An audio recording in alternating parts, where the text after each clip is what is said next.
morning. Miss Lady one. Well, there isn't going to be an I'm done with Legos. How about I'm done with the current sorting bin and I'm ready to start on the next one.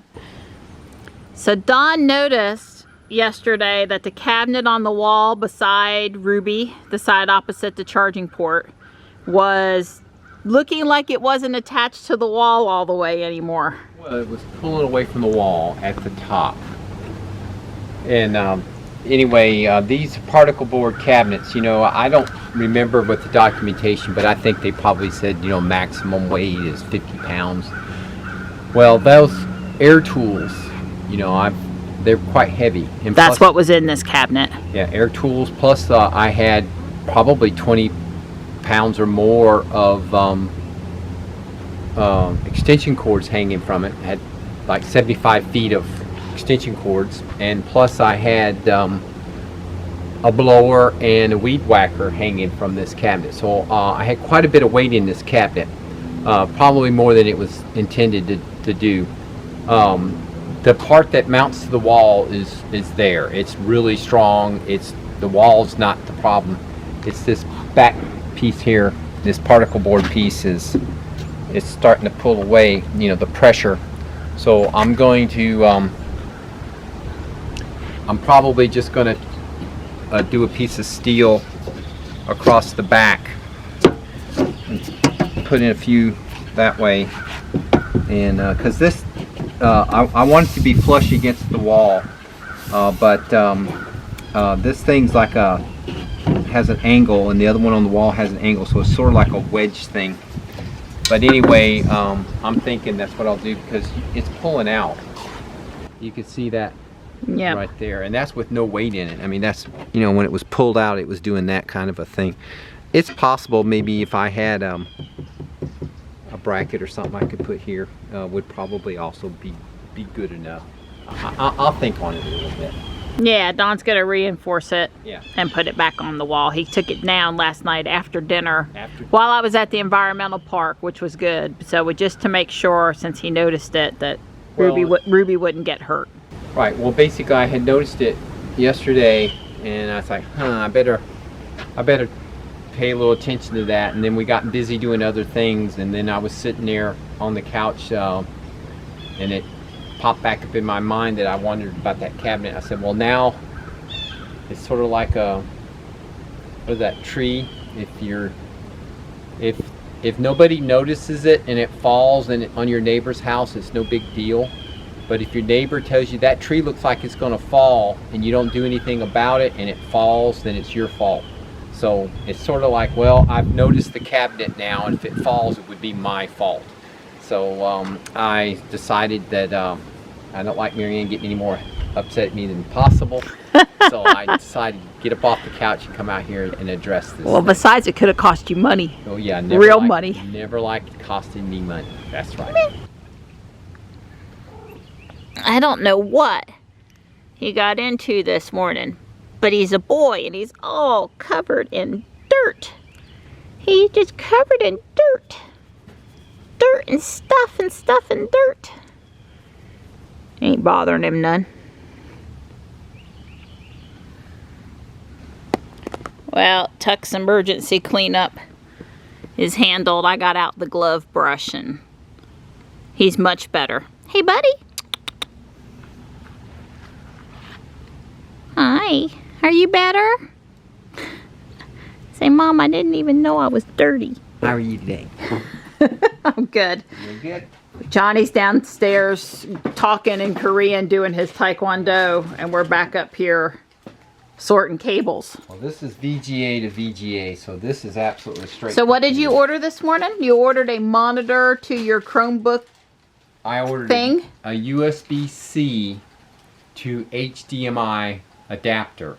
It was like 12 bucks. eBay or Amazon? Amazon. And what this allows you to do, or will allow me to do, is hook an external monitor up to my Chromebook. I finally, after seriously, August will be 2 years, Google released the Linux on a Chromebook. First of all, you've always been able to run through Cressini Linux on a Chromebook, but that required you to reinstall Linux every time you put a software update. It was a pain in the butt, but it did work. Well, now Google has gone back and integrated into Chromebooks the ability to run Android, which has been out for a couple years and been working great on my Chromebook. But 2 years ago, they added Linux, but they didn't support my Chromebook because it was, quote, too old.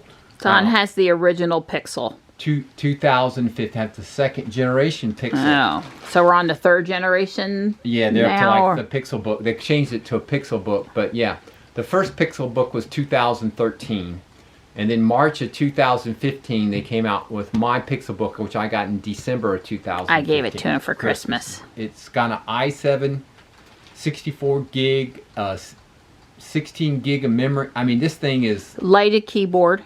It's a great which Don desires very much. That second generation Pixel was an extremely popular Chromebook with Google developers themselves.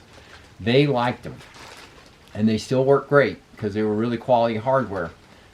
And so there was sort of a push from people saying, look, you ought to support this older, you ought to go reconsider your running stance on this. And a year ago, basically August of last year, they sort of, a Google person kind of said, yeah, we're going to go back and we're thinking, and he listed off like 9 Chromebooks, and the Pixelbook 2015 was top of the list because it supports VM.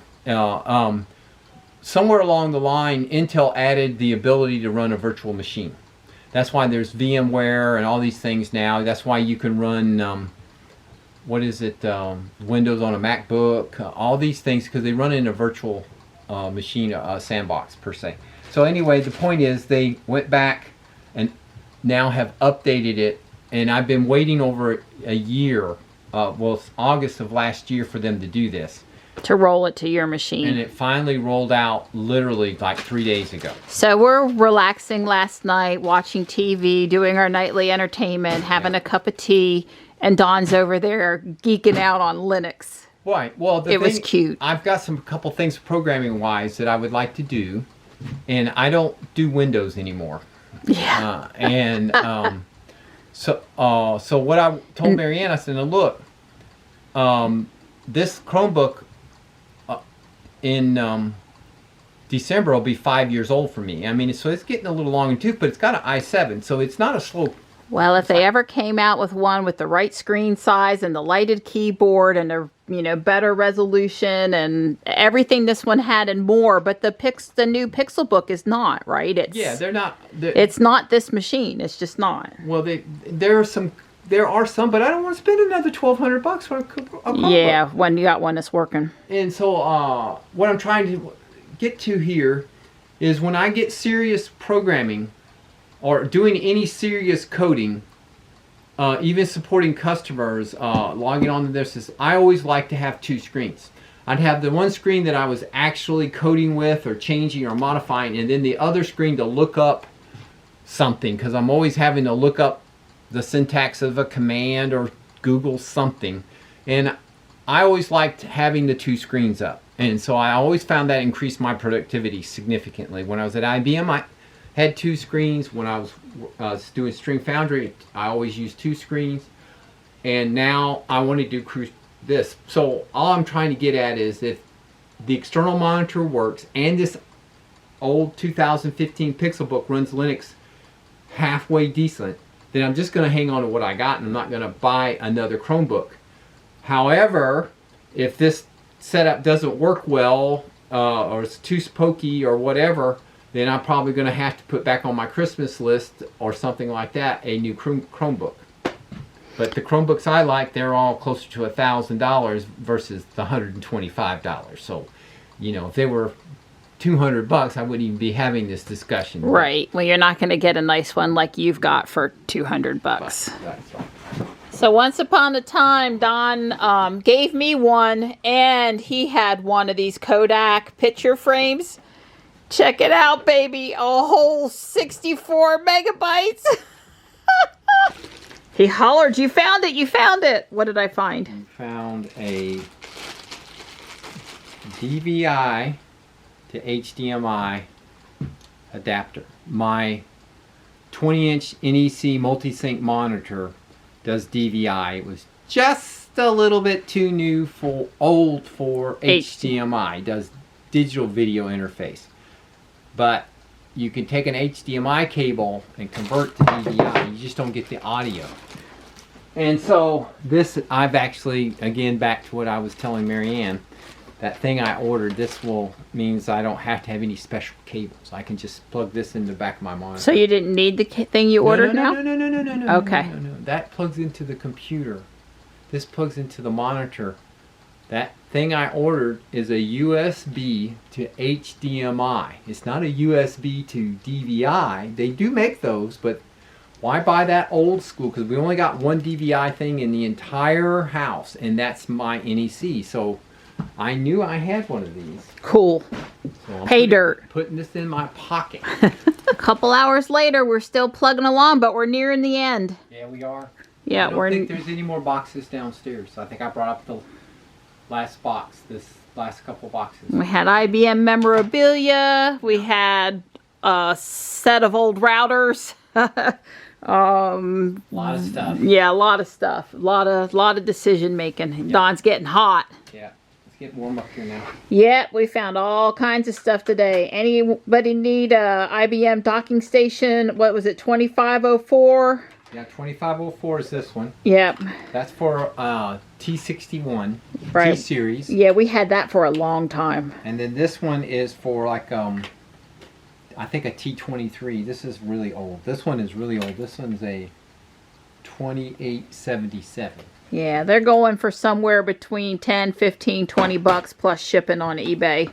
I guess we're going to box them and hold on to them for posterity. Technically, I think we still have the T60 in the house in the closet. Right.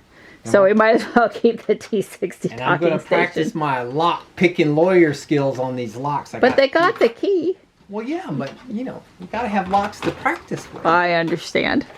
I think Don needs one of those lock kits for Christmas. Yeah. One of those tool sets like the lock-picking lawyer has. Yeah. I have to tell him for Christmas he has to give recommendations about what tools to give somebody starting out. For a life of crime? No. No. Well, locks are just to keep honest people honest or get in the way. And, you know, so I guess I like to think I tend to lose things and can't find them again. So, you know, I got locks that are in my way. Now, my only worry is we may have exceeded our shelf space. We got to put all these boxes on shelves. Keep your fingers crossed for us that they all fit. I have labeled everything. A few boxes we just know that we're just not going to actually probably close. They're labeled twice. I learned really good about wrapping the label around on some boxes. So we could use one label, but you could see it from both sides. So I've been busy labeling today. Everything is still labeled. All right, our butcher box came. We were waiting on it. I was starting to get a little worried since it shipped Monday and it's Wednesday and you know it's frozen stuff in there. But last time it was totally fine. And it's not really any hotter out now than it was the last time. Right. I've got everything loaded into the freezer, including a big spiral ham that came this time, a Boston butt, hamburger, and everything was still perfectly frozen. The good news is everything fit. Those two big boxes are empty. We kind of use them as a table sometimes. Phew! It's only 5 o'clock. Uh-oh. Am I going to make it? I just got this little bit more to do. Probably enough. Don's getting a little stress relief after he had to fight that cabinet back on the wall. Actually, we've just got a lot of cardboard ready to go to the landfill already, and he's making sure we've got lots of room. Right? Yep, that's exactly right. A lot of cardboard. All right, it's back on the wall and it's ready to be reloaded. Well, it's 63 out there. It's basically been a perfect spring day, just perfect. I I understand tomorrow we could be in for a bumpy ride sometime between 2 and 8 p.m. with gusty winds, hail, you know, a strong front move through. So I'm glad I got the grass done today. We'll do whatever we can do tomorrow that the weather will cooperate, I suppose. Hey, buddy. How are you? How are you, bud? He goes, I don't know about that camera thing you're pointing at me. Sorry. Well, it's that time again. Time to go do my daily Pokemon Go. We had a really nice bottom round roast with gravy for dinner tonight. That was yummy. Good evening, Ruby. Well, the Fuquay police came through the park. She was really nice. She just asked me to move on. No real complaints or anything. I knew if they drove by and saw me there, they were gonna say something. So, guess I won't be going to the park because I certainly wouldn't want to get asked to move more than once. It's just, in order to play, now I have to go farther from the house than I wanted to. I'll have to go down to Mineral Springs. That's the closest place I'd be allowed to be. I had my lights off. I was totally quiet. I wasn't doing anything, but they just won't let you loiter in the park after dark. So yeah, so I'm over here at Mineral Springs playing now, which is perfectly okay. You know, I'm just farther from the house and parked along the side of the street. I was much happier at the environmental park listening for the owl. I wasn't making any noise. I had my lights turned off. I half suspect the people that live in the house near the environmental park probably called because they saw a car parked down there. I get it that they don't want kids making out or people doing drugs or other kind of activity down there at night, but I just sure wish they just would have let me sit down there for my 15 minutes of solitude in this difficult time and just let me play. But it was a female officer and she was really nice and I knew the deal. So, you know, I figure one warning, you're good for one warning. And then if I was, you know, in there again, that wouldn't go over well. So I either got to get out earlier in the day before sunset, or I've got to go farther away down here to Mineral Springs or someplace else on Main Street. And that's just the way it's going to have to be.